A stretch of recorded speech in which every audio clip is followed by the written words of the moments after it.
Ci troviamo a Tarros, antica città fenicia a pochi chilometri da Oristano. È qui che più di 2500 anni fa si producevano i gioielli degli ori per tutto il Mediterraneo. Ancora oggi queste antiche tecniche vengono utilizzate dagli orafi sardi e ci permettono di fare apprezzare ai nostri visitatori l'antica millenaria arte orafa sarda.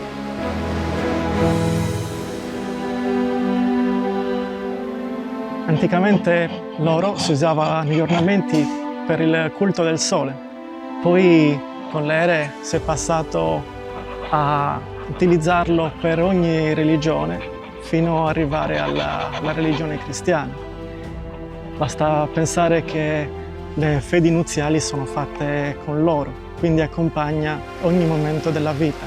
In Sardegna abbiamo conservato questo simbolismo apotropaico dei gioielli.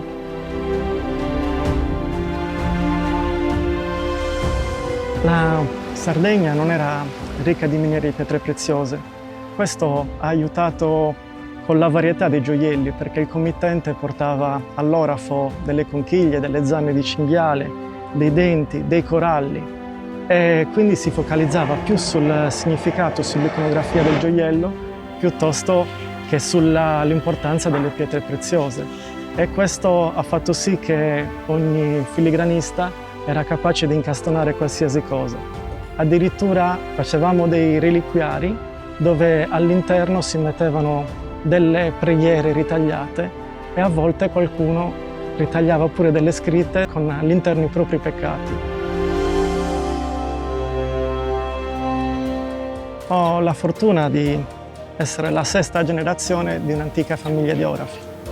Questo mi ha permesso di conoscere la storia e la simbologia di tutti i periodi fondamentali del gioiello sardo, però mi ha dato anche la responsabilità di rispettarlo.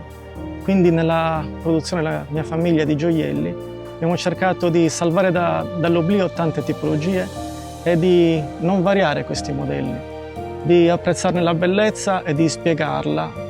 E alla fine questo ha ripagato, perché siamo riusciti a trasmettere questa passione ai nostri visitatori.